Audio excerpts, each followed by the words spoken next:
Good evening and welcome to Scotland at 7. My name is Brian Liddy. It's Friday the 22nd of November and I'm joined this evening by William Duguid, the writer and activist with Perth and Kinross Yes Hub. Once again, William, welcome. Thank you for giving up a bit of the start of your weekend almost. Oh, the weekend starts here. I'm in the hub tomorrow. It's not the weekend till Sunday. Okay, no, I think we should start ours here now.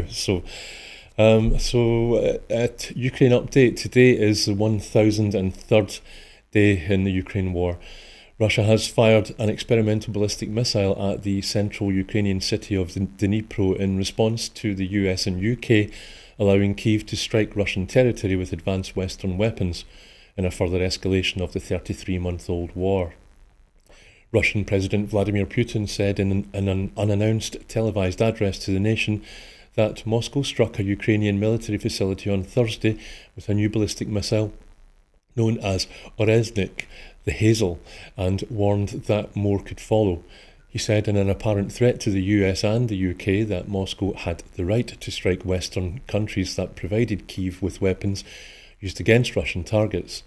Ukrainian President Volodymyr Zelensky said the use of the new missile amounted to a clear and severe escalation in the war and called for strong worldwide condemnation. Ukraine's parliament postponed a sitting due to have taken place on Friday out of security concerns, public broadcaster Suspilin reported. It said the order told members to keep their families out of Kyiv's government district and quoted parliamentarians as saying that, for the moment, the next sitting was not scheduled until December. Russia also fired a Kinzhal hypersonic missile and 7 Kh-101 cruise missiles, 6 of which were shot down, the Ukrainian Air Force said. The attack targeted enterprises and critical infrastructure in Dnipro. The Air Force said that the city was a missile-making centre in the Soviet era. The regional governor, Serhiy Lysak, said the attack damaged an industrial enterprise and set off 2 fires in Dnipro. 2 people were hurt. Russian strikes killed at least 2 people in the northeastern Ukrainian city of Sumy. The Sumy Regional Military Administration said a residential neighbourhood had been struck by a Russian drone, adding that rescue operations were underway. It confirmed 2 deaths and said 12 people had been injured. Russia notified Washington shortly before Thursday's ballistic missile strike, according to a US official, while another said the US had briefed Kyiv and allies to prepare for the possible use of such weapon. Regional tensions have spiked in the past several days, with Ukraine firing US and British missiles at targets inside Russia this week, despite Moscow's warning that it would see such action as a major escalation. Ukraine initially suggested Russia fired an intercontinental ballistic missile, that's an ICBM, a weapon designed for long-distance nuclear strikes and never before used in war. But US officials and NATO echoed Putin's description of the weapon as an intermediate-range ballistic missile, which has a shorter range of 3,000 to 5,050 kilometres. Zelensky said on X after Putin's televised address that Russia's acknowledgement it used the new weapon was another escalation after deployment of North Korean troops on Russian soil. A NATO spokesperson said Russia was seeking to terrorise civilians and intimidate Ukraine's allies. Deploying this capability will neither change the course of the conflict nor deter NATO allies from supporting Ukraine, Farah Daklaha said. UN Secretary-General Antonio Guterres' spokesperson said Russia's use of a new intermediate-range ballistic missile was yet another concerning and worrying development. All of this is going in the wrong direction, Stephanie Dujarric said as he called on all parties to de-escalate the conflict and to protect civilians, not hit civilian targets or critical civilian infrastructure. William, that's I don't know if you're going to want to say something about being over 1,000 days now of the Ukraine war, or whether we should concentrate on what seems to be an escalation. We often hear on this programme people say that Westminster governments have inflicted austerity and Brexit on Scotland against their will. Do we need to now add that, remind people that we're now more likely perhaps a nuclear strike with Trident on the Clyde with these with this escalation coming from the war in Ukraine? Well, yes, it is now 1,003 days, and that's a very long time. But we've entered a different phase, I think, in the war now. And as the National has recently pointed out on its front page, I think we are now something of a target. We're certainly one amongst many targets, with Vaseline sitting there on the Clyde, and that is something that we should be concerned about. This whole escalation, as it's now happening, was predictable when we acceded to Ukraine's request to give them the Storm Shadow missiles to fire into, if not the heart of Russia, then well into Russian territory. And Russia said that it would treat it as an escalation, and they have themselves escalated now by firing the Oreshnik missile at Dnipro. Where it goes from here, it's very dangerous. I think we're entering a phase where literally anything could happen. I know that Donald Tusk of the Polish leader was feeling fairly worried and saying that the unknown is approaching, and that's exactly where we are, and exactly where we don't want to be. We need to be thinking in terms of how we can make this 1,003 one of the final announcements of the days incrementing, and try and find some sort of peace, if not peace, then at least a little bit of stability, where we can talk about where does this region go, where do the world alliances go, and how can we actually learn to coexist on the same planet without jostling for position like this? Because this is basically now turning into a global superpower war with Russia and Europe and the US. Don't forget the US, and that's got Donald Trump to come, and of course in the background China. So I can't sum it up except to say that this looks like trouble, and I hope we can get out of it somehow. Yeah, it's not looking good, is it? And I think a lot of what you say is maybe going to apply to our Middle East update, which I'll give you now. At least 44,056 Palestinians have been killed and 104,268 wounded in Gaza since the 7th of October 2023, and that's according to the Gaza Health Authority. More aid workers have been killed this year than in any year since tallies began, the United Nations Humanitarian Office said on Friday, with most of them killed by Israel in the Gaza conflict. So far this year there have been 281 aid workers killed, according to the Aid Worker Security Database, which has recorded incidents dating back to 1997 versus 280 in 2023, which held the previous record. Israel's military said on Friday it had killed 5 Hamas militants, including 2 commanders, in an overnight raid in northern Gaza's Beit Lahia, where Palestinian medics reported dozens killed or missing. 5 medics were killed in Israeli strikes on southern Lebanon on Friday, the Lebanese Health Ministry said. The German government's position on delivering weapons to Israel is unchanged after the ICC issued arrest warrants. About 30% of global arms exports to Israel come from Germany, according to the Stockholm International Peace Research Institute.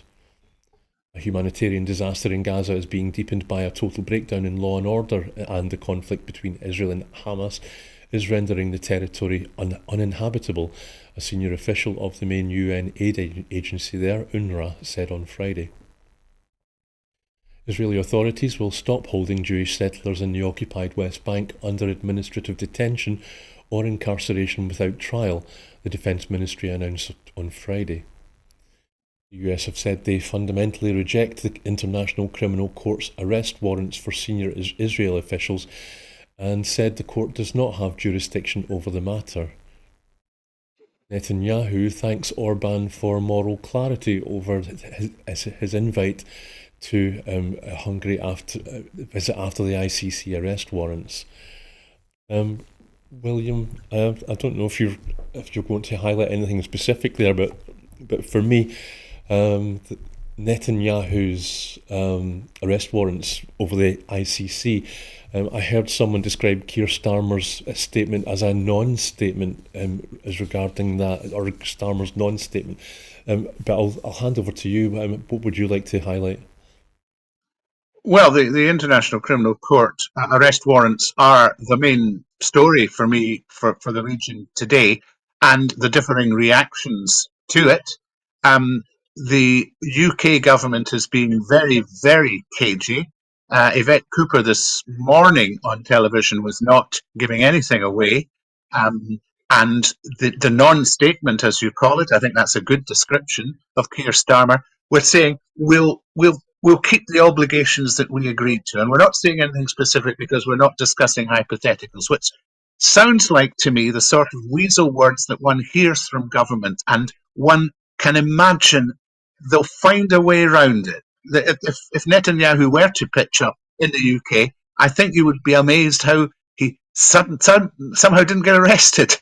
The US, of course, which is not a signatory to the Rome Statute under which the International Criminal Court was founded, um, that's an entirely predictable reaction from them as well. It's far from outrageous because it's founded on several issues: starvation, murder, what are the others? Persecution, and of course the treatment of children and journalists and aid workers. There's a litany of war crimes here by, in my view, any standards, and I suspect that nothing will come of the ICC warrants because only 124 countries are signed up, and very obviously the US is not, and some of the others will wriggle out of it.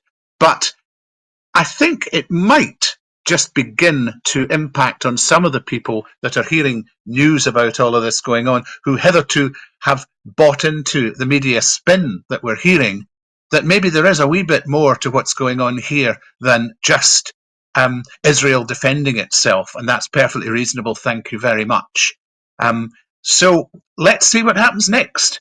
But for the people of Gaza, it's not going to be anything good in the short term, and that's really the crying shame and the thing that we need to keep at the forefront of our minds.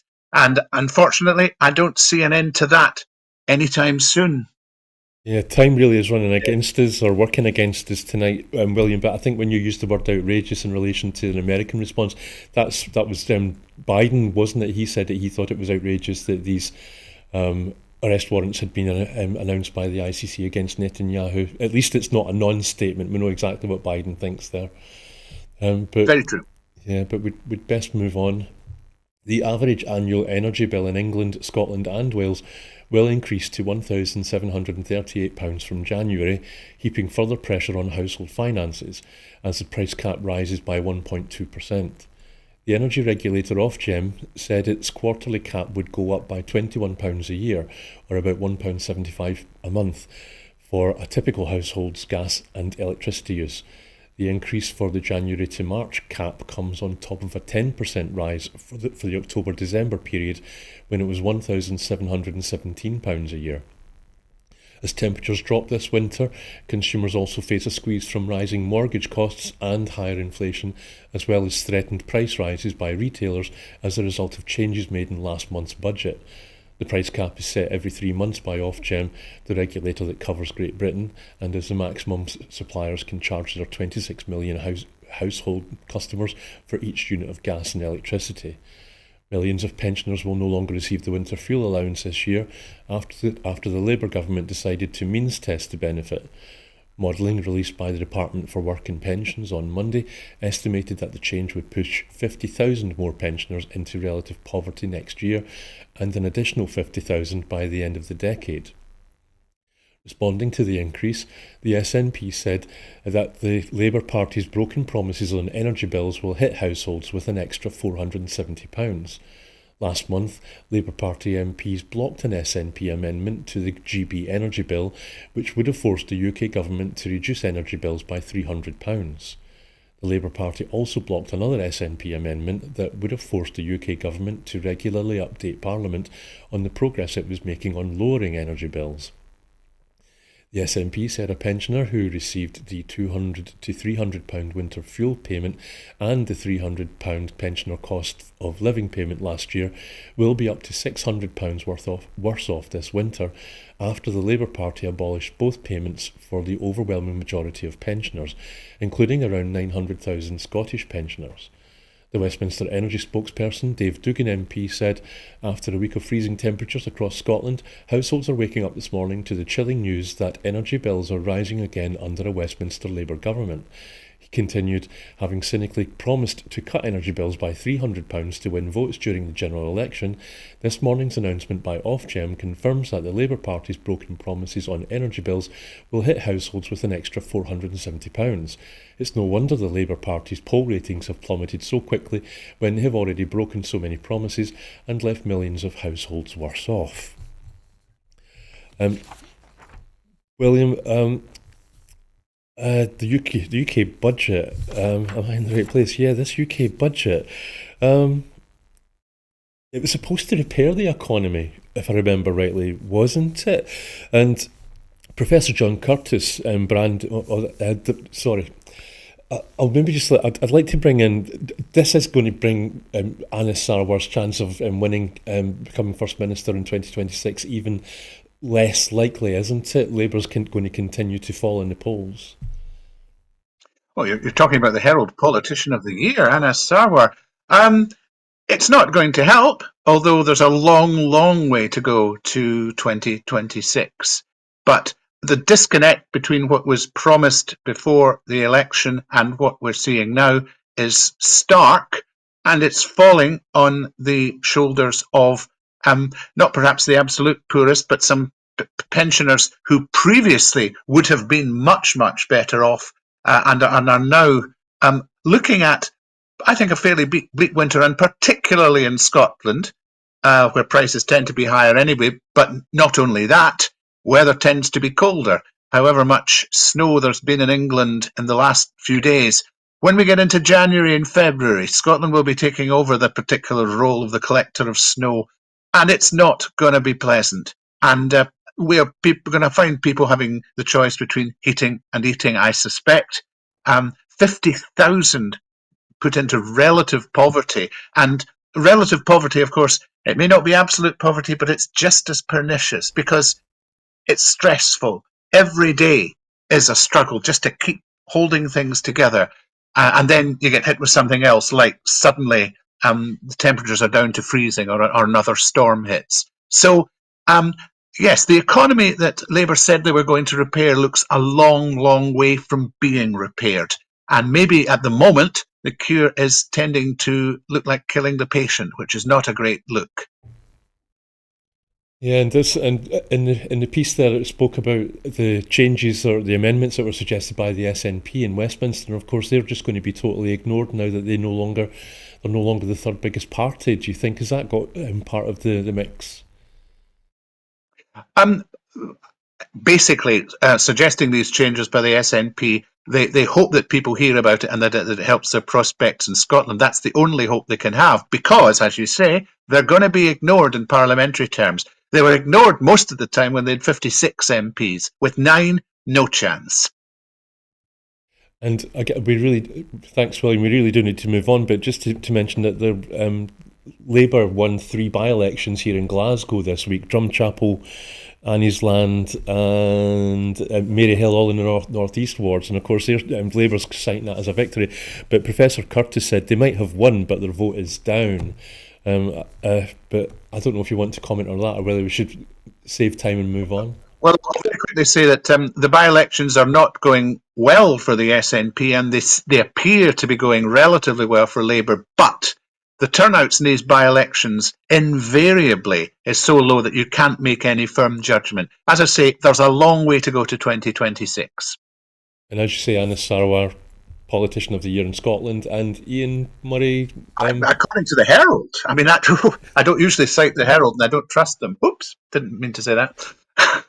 And Ian Murray is the best Scottish MP in Westminster, I think, due to according to the Herald. I am depressed to hear that. Yeah. So moving on.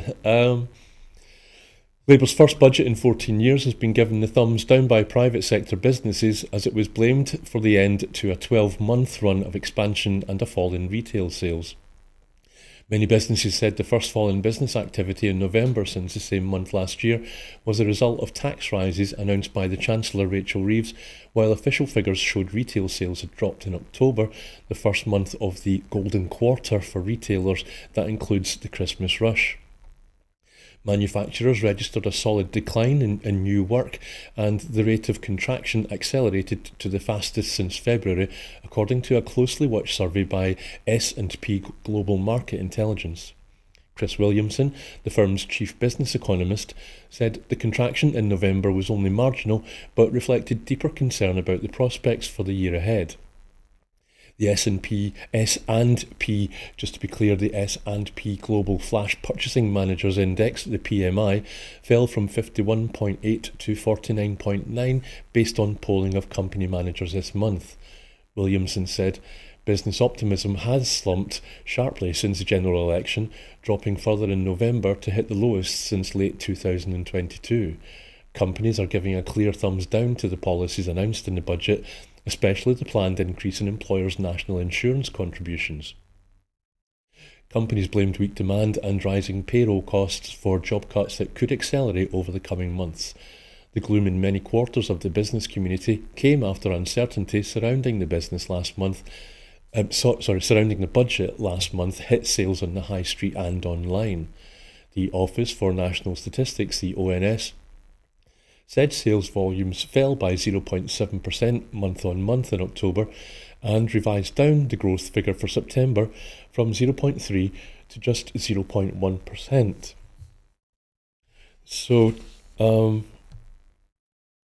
I think that, this budget was supposed to repair the economy, William, and it seems to be having the opposite effect. Yeah.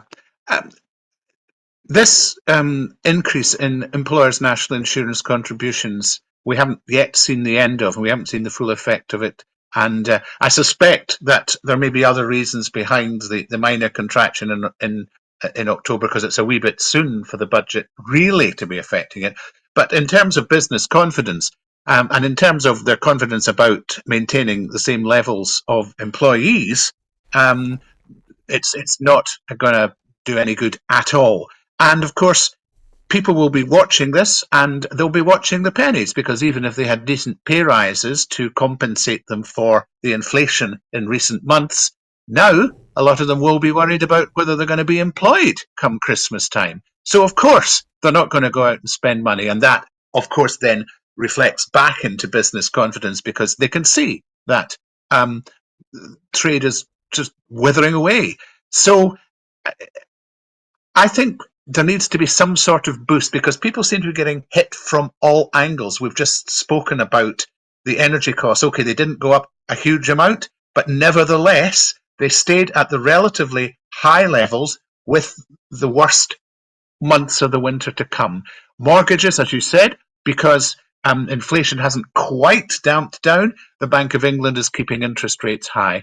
And it's all negative pointers. Now, there may be a plan that will eventually cure this economy, but right now it's pretty stiff medicine, and it's people are reacting as you would expect them to when they're just put under pressure by events. So maybe something for Labour to be thinking about going forward. Thank you, William. And just quickly, if I can squeeze something in, I've got two quotes here just to do with, as you say, winter fuel and the budget. And Citizens Advice said in response to the situation that we're in terms of energy price caps, etc., in the budget, said we're calling for the urgent introduction of an energy bill to support that is targeted at people who need it most. I'm really sorry, it's like my notes are faded. So Citizens Advice said that they're calling for support to be targeted to people who need it. Keir Starmer said that it makes sense to make a change to the winter fuel payments, and said it is important to protect pensioners who most need the allowance. So I don't know what's the difference between those two. They both seem to be asking for the same thing, but yeah, at odds to each other. Well, Keir Starmer, of course, would say he is targeting. He would also say that there are a lot more people who could claim pension credit, and why don't they? And the answer is it's been demonstrated that they won't, because people are very unwilling to. Uh, it's almost a cultural thing in some ways, but it's also a feeling of possible stigma. Benefits such as pension credit are just not taken up, so that doesn't wash at all as a reason for Starmer to have limited the winter fuel allowance to pension credit people. So it's a confused picture. We keep getting told that things will get better and that there's a black hole, which some dispute, and that therefore this needs to be done. But at the same time, the people who earn the most do not seem to be getting great swathes of things coming at them in the same way that the poorest in society do. So confused messaging at best, and confused thinking more like from the government right now. And they need to think again. I think they might be forced to think again on winter fuel, but let's see. Okay, thank you, William. National World, the owner of the Scotsman and the Yorkshire Post, has received a buyout proposal from its largest shareholder. Media Concierge, the biggest player in the Irish newspaper market with 22 local titles, including the Derry News, Limerick Leader and Kilkenny People, has submitted a non-binding proposal valuing one of the UK's biggest regional and local newspaper groups at £56.2 million. The cash offer by Media Concierge, which is controlled by the media tycoon and racehorse owner Malcolm Denmark, represents a 40% premium to National World's closing share price on Thursday. London-listed National World, forgive me, which is run by the former Daily Mirror executive David Montgomery, acquired the parent company of the Scotsman and the Yorkshire Post and more than 100 titles, including the Sunderland Echo and the Sheffield Star, for just £10 million in 2020.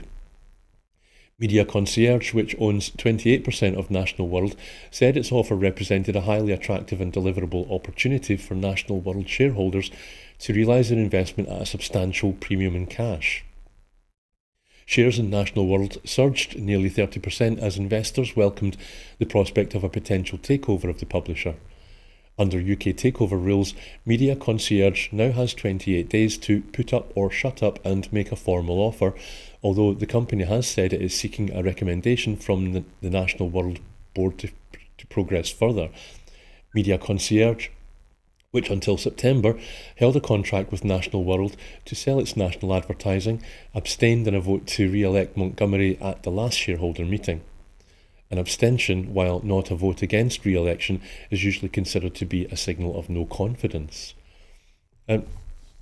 William, there's two things that intrigue me about this story. One is, do you think, is it wise for anybody to be investing in newspapers at this time when sales or readership seems to be falling everywhere for most titles as people find their news online? The other thing is that I was just trying to find a wee bit before we came on here about this gentleman, Mr. Denmark. I couldn't find anything about him at all. He doesn't even have a Wikipedia biography or anything. I don't know, do you think, should we be suspicious? I don't think there's anything to be suspicious about. It's just tycoons playing their games to a certain extent. I don't think newspapers are a great thing to be bidding for, of course, though there is the online market to be looking at, and maybe that could be developed. But more often, this sort of thing is accompanied by let's cut costs and let's put things down to the bone and let's merge things and let's get rid of people. So that kind of rationalization sometimes can be seen as a justification for what might, at face value, seem a bid that's slightly higher than you would expect. But this group, National World, is big in Ireland. It clearly knows what it's doing in general terms. What actual effect it would have on the Scotsman and the Yorkshire Post and the other big titles if this bid were to go through, I don't know. It looks as if maybe Mr. Montgomery, who did not get the vote of approval at the most recent meeting, may be in a spot of bother. But to me, and this probably echoes your question, it's just ever so slightly irrelevant. And it's just, as I said, tycoons playing games to an extent. And they will go on doing it, but I don't think they'll get my interest for quite some time. And I shan't be reading The Scotsman anytime soon either. Sorry, guys. Do you think it would make a change in the Scotsman's fortune if it sees a change in tack when it comes to issues like independence for Scotland? I think it potentially could if it were at least attempted to be balanced. If any newspaper that actually genuinely sought balance, I know many of them probably think they do, I think would benefit from it. And I think the general standard of journalism is not what it should be in Scotland or the UK, but that would be a start. But I'm not holding my breath. Yeah, and if they do decide to support independence, then that would be a 100% increase in the number of titles in Scotland that do that. But let's move on. So the SNP Westminster leader, Stephen Flynn, has abandoned his bid to sit in both the London and Edinburgh parliaments following a backlash. His decision came after First Minister John Swinney warned that it was very, very demanding for a politician to split their time between the two. Mr Swinney had previously held seats in both parliaments, but there has been growing disapproval of double jobbing, and the SNP criticised former Conservative leader Douglas Ross for doing so. In the face of claims of hypocrisy, Mr Flynn admitted that he had got this one wrong. Mr Flynn had indicated he would seek election as MSP in the Aberdeen South and North Kincardine seat held by his colleague Audrey Nicholl in order to be closer to the campaign for independence. He said he would stay on at Westminster until the end of Parliament in 2029. Hands up, I've got this one wrong and won't be pursuing a dual mandate, he declared last night. He went on to say, my aim is to save the public purse from unnecessary strain by potentially overlapping the role of an MP and an MSP for a short period until the next general election was genuine in its intent. But doing it for the right reasons doesn't change the fact that I got it wrong. William, I don't know if you're the same as me, but I've found this fascinating as it's unfolded. Joanna Cherry's been in the mix. Talk about whether the rule that was brought in, was it brought in to just stop Joanna Cherry making a move from Westminster to Holyrood, or was it just her, or was it just for that election? But my question to you is, do you think that when Stephen Flynn announced that he wanted to be at the coalface of Scottish politics here in Edinburgh and Holyrood, do you think really the real reason is just that he's now being ignored in Westminster, as we said earlier, because they're no longer the third biggest party? He doesn't get his third question at PMQs. Is that the real reason, do you think? No, but I think the reason probably is that he absolutely wants to get to Holyrood, and I suspect he has designs one day in being leader.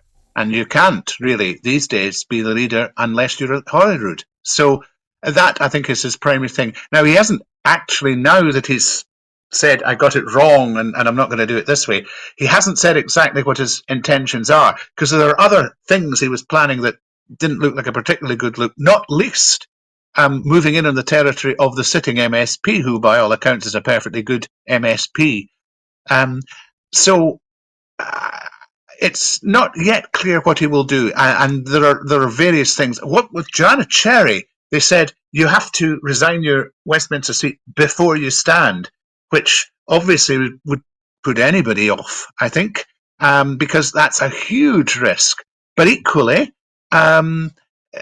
Stephen Flynn hasn't said whether he's going to stand as an MSP and then, if he gets in, resign from Westminster at that point. And then people in the SNP will say, well, there's going to be a by-election now. Isn't that terrible?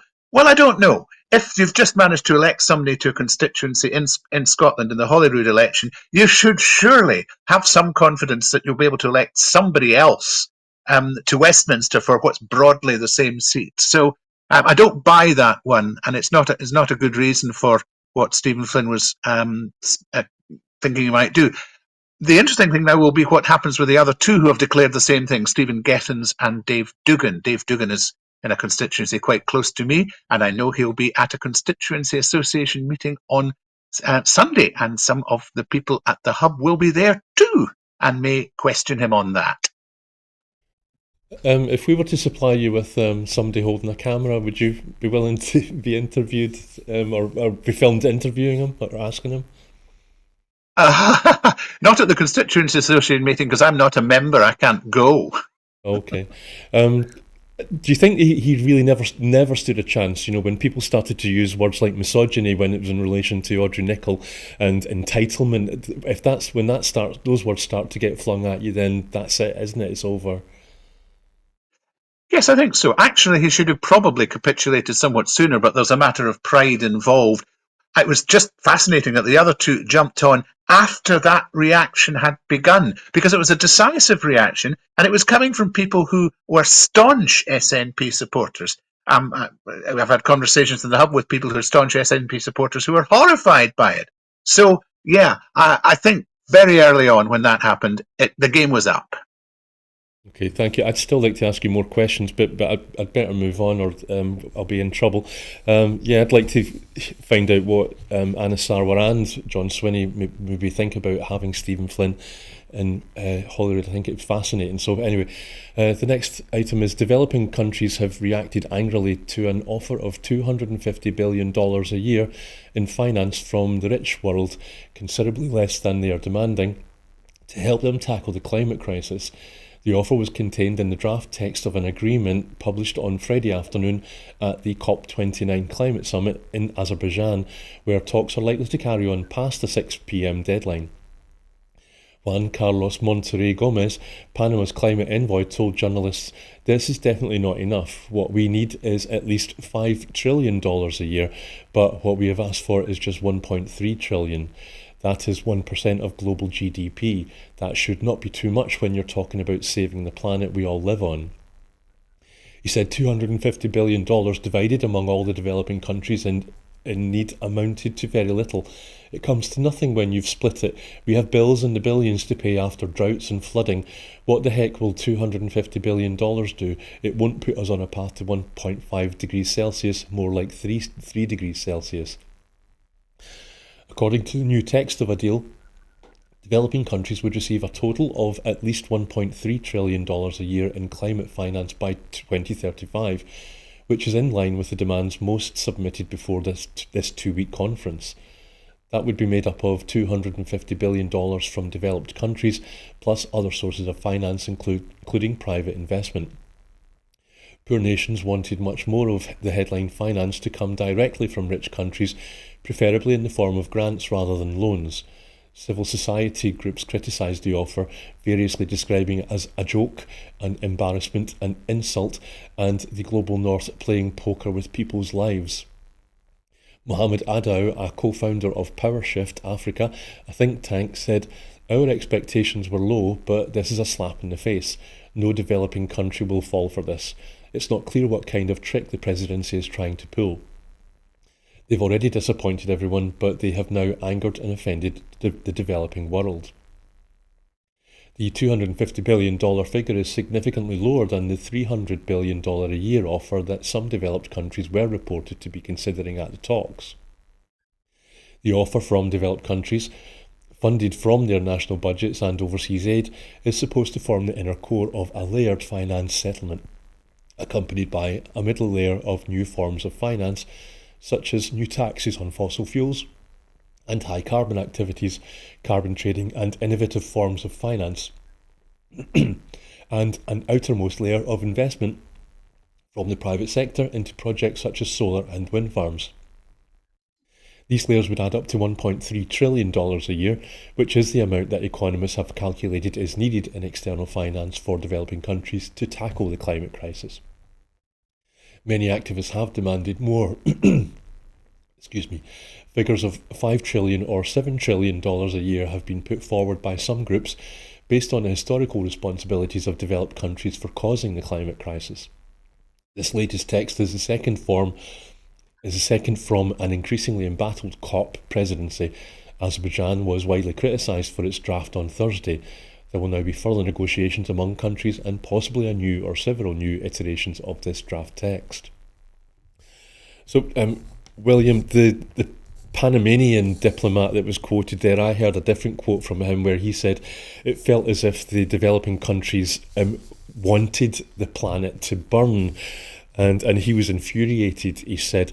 But they're quite right, aren't they? It's only right that developed the West, the developed countries in the West, should stump up to protect developing countries because it is our fault, isn't it? Well, I think yes, we've certainly most of the cause of what's happening now and increasingly quickly happening is the behaviour of the developed countries. The countries that need the money, it's not just a form of recompense. There is going to be the urgent need for mitigating the effects of climate change. 1.5 degrees is, I think, history now, and I think we're up towards 2 and above. And the consequences of that are potentially catastrophic. So yes, I can see why they're citing what might seem ridiculously high figures, 5 trillion, 7 trillion, but it may not be unrealistic in terms of what actually needs to be done. And in this particular case, what's been offered, the 250 billion, and then some sort of nebulous layered finance for the rest, with innovative forms. These are just weasel words. And private investment, are you sure? Really? Wouldn't it be far simpler just for the developed nations to stump up properly, having caused the problem, to stump up for the mitigation and for some form of just getting through the next 20 to 30 years? So I can see where these countries are coming from, where they say this is a slap in the face. I would tend to agree. Yeah, the way you describe it there made me think of some kind of Thatcherite approach to tackling climate change, and I wonder if they would say that perhaps it would trickle down, and the benefits would trickle down. But moving on, in her new memoir, Angela Merkel has raised fears for the Western democratic order with Donald Trump as US President, and has also expressed deep concerns about the outsized role to be played in Trump's administration by Elon Musk. The former German Chancellor said 16 years in power had taught her that business and political interests must be kept in fine balance. Asked by Der Spiegel magazine in an interview whether the challenge posed by Trump had grown since he was first elected in 2016, Merkel responded, "There is now a visible alliance between him with the big companies from Silicon Valley, which have enormous power through capital. Musk, who is advising Trump on his second term, has been tasked by the president-elect with leading a newly created Department of Government Efficiency, along with Vivek Ramaswamy." Merkel said the SpaceX and Tesla chief's financial entanglements made such an appointment highly problematic. If a person like him is the owner of 60% of all satellites orbiting in space, then that must be a huge concern for us along with the political issues, she said. Politics must determine the social balance between the powerful and the ordinary. Ordinary citizens, that is, forgive me. She noted that in the 2007-2008 financial crisis during her first term as German Chancellor, the political sphere was the final authority that could straighten things out, with measures such as bailouts coupled with new regulations. And she said, if this final authority is too strongly influenced by companies, whether through capital power or technological capabilities, then this is an unprecedented challenge for us all.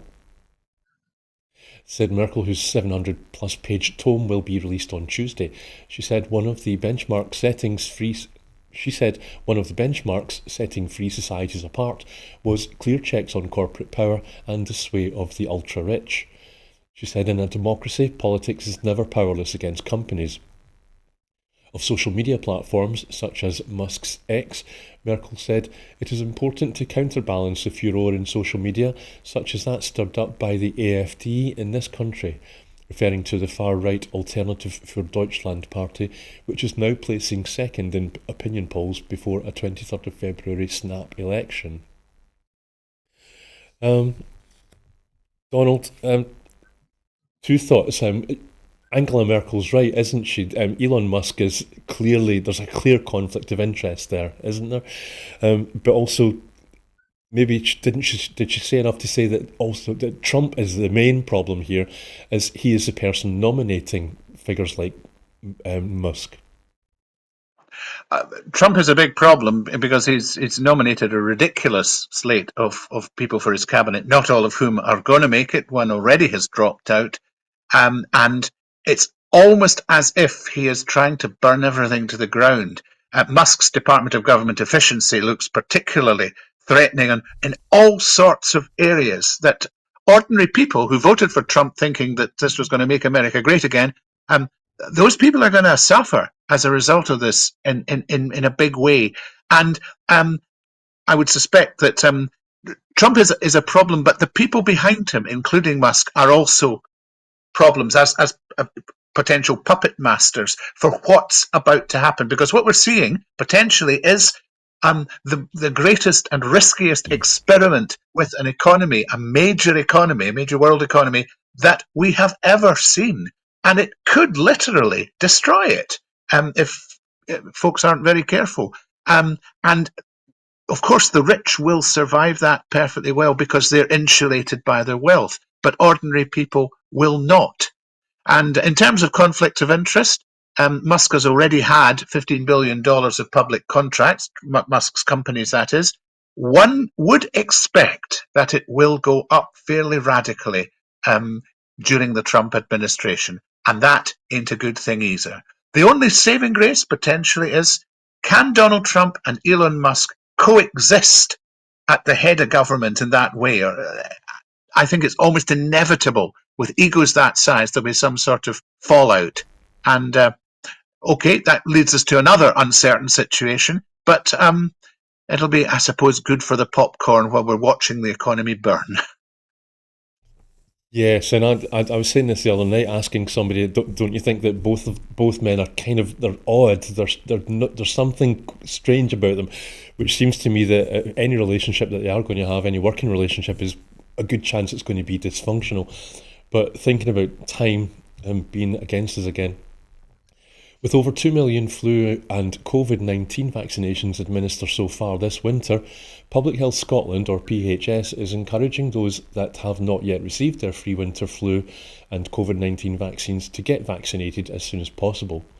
Getting vaccinated every year remains the best way to protect yourself against these viruses and reduces your risk of getting seriously ill or having to go to hospital this winter. With over 2 million flu and COVID-19 vaccines administered so far this winter, Public Health Scotland is encouraging those that have not yet received their free winter flu and COVID-19 vaccines to get vaccinated as soon as possible. Getting vaccinated every year remains the best way to protect yourself against these viruses and reduce your risk of getting seriously ill or having to go to hospital this winter. Sorry, the only reason I smell there is because I think I've just repeated the same words twice. An increase in the number of people experiencing coughs, colds and flu-like illnesses is recorded during the colder winter months when people stay indoors for longer and in larger groups. This year's winter vaccination programme is focused on protecting those most vulnerable to flu and COVID-19. This includes older adults and people with underlying health conditions such as heart conditions or liver disease that put them at greater risk of severe illness from the flu and COVID-19. Last winter, that's 2023-24, more than 5,000 adults aged 65 and over were hospitalised with flu or COVID-19. Pregnant women are also strongly recommended to take up the vaccines, which will give them and their babies the best possible protection against serious illness from the viruses. All frontline health and social care workers are eligible for the free flu and COVID-19 vaccines, while all NHS staff are eligible for the flu vaccine this year. Dr. Sam Gerbera, the head, forgive me for your mispronunciation, doctor, he's the head of vaccination and immunisation at PHS, said, "Vaccination remains the best way to protect yourself and others, and we're pleased to see so many people coming forward to take up the offer of their free flu and COVID-19 vaccines." William, I would say that not only is this good advice for people to protect themselves, but also if they want to stay out of hospital and thereby stop putting more pressure on an already under pressure NHS, then that's like a two good reasons to take up these vaccines, is it not? Yes, I would tend to agree. I know that there is some debate about vaccination. I have never had a particular problem with vaccines myself, and therefore I would encourage everybody to get vaccinated. COVID is still out there. I know of people that I'm aware of this week who've suddenly been hit with COVID, and it's not pleasant. It's maybe not as horrible as it was 3 years ago, but it's not a pleasant experience. And the more people that get vaccinated, the less likely it is to get as much of a hold. So, yes, I would absolutely encourage anybody to get vaccinated. And it's going to make the winter so much better for you, possibly. Yes, thank you. So the next item is a ban on the use of snares in Scotland to improve animal welfare and promote humane wildlife management is coming into force. The ban was introduced through the Wildlife Management and Muirburn Scotland Act 2024 and will come into force on Monday, the 25th of November. Agriculture Minister Jim Fairley said the Scottish Government recognises that control of predators is sometimes necessary in order to protect vulnerable species, as well as livestock and agriculture, and that land managers should be allowed to take action to effectively manage wildlife for these purposes. He went on to say, however, there is sufficient evidence to show that snares can lead to unacceptable levels of suffering for wild animals, as well as posing an unacceptable risk to other wildlife and domestic species accidentally caught in them. He said, we worked closely with our stakeholders during the passage of the Wildlife Management and Muirburn Scotland Act 2024 and actively considered all proposals put to us. Whilst the removal of snaring will reduce options for land managers, more humane and efficient methods of control, such as shooting and trapping, remain available for necessary wildlife management. He went on, banning the use of snares will ensure that the Scottish Government continues to meet its commitments to uphold the highest standards of animal welfare. William, I'm famous for kind of getting things mixed up here, but this is good news. It sounds good news to me. But there was a Guardian headline today which said Scottish Conservation Agency accused of undermining law to protect birds of prey. Nature Scot was to allow hunting estates to greatly reduce the area of grouse moors affected by licensing regime, which means basically there would be less land held to account to protect wildlife and instead shoot grouse. So I'm kind of, is there two different things going on here? Well, the Wildlife Management and Muirburn Scotland Act did cover grouse moor licensing, which is what you're talking about, and the intent of it was to cover the whole of the estate with it. And somehow that seems to have been undermined, and the actual areas covered for grouse moor licensing, where you can not participate in certain activities that are harmful to other species, has been greatly limited. And they are fighting, they're going to fight that in the courts, I believe. This came up at the Revive Coalition meeting in Perth just earlier in the month. The snares are another part of the bill, and as far as I can tell, that hasn't been undermined, but maybe we have to wait and see what clever things the estate owners get up to with it. But it's, I think, unequivocally a good thing. It's been done in many other countries. It's been done in Wales. It needs to be done in Scotland. Snaring is unnecessarily cruel. So let's get that one in place, and then let's fix the bit of the bill that maybe hasn't been put into force as effectively as it might be. There's still hope there. Okay, thank you, William. We started 5 minutes late tonight, William, and it's just coming up to 8 o'clock, which would be our usual finishing time. Are you able to spare 5 minutes to give the last story? Ooh, I feel like an extended football match. All right, yes. Sure. Yeah, okay. Why not? Yes. That's great. Thank you very much. It's appreciated. Steps to support Gaelic entrepreneurs and assess the benefits of the language to Scotland's visitor economy have been announced by Deputy First Minister Kate Forbes. A report on economic and social opportunities for Gaelic was commissioned as part of the Government's National Strategy for Economic Transformation. Responding to its recommendations, Ms Forbes highlighted policies contained in the Scottish Languages Bill, including a requirement for education authorities to support access to Gaelic medium education, which will enable more people to speak the language. She also announced new grants totalling £1 million from the Carbon Neutral Islands project. Recipients include schemes to support affordable housing and restore habitats in Raasay. Ms Forbes, who is also Cabinet Secretary for the Economy and Gaelic, said Gaelic is recognised globally as a fundamental part of Scotland's heritage. It enriches Scotland's culture and is a source of wider national wealth. This report makes clear that the language is both an asset to the Scottish economy and that our economic policy is vital to the survival of traditional Gaelic communities. She went on to say, "We will ensure that more Gaelic entrepreneurs are able to benefit from flagship support programmes such as Tech Scalers, that parents are able to access Gaelic medium education for their children, and that we understand the role Gaelic plays in attracting domestic and international tourists." She continued, "To enable island communities to thrive, we have also announced Carbon Neutral Islands funding today, which will support energy efficiency in homes and job opportunities."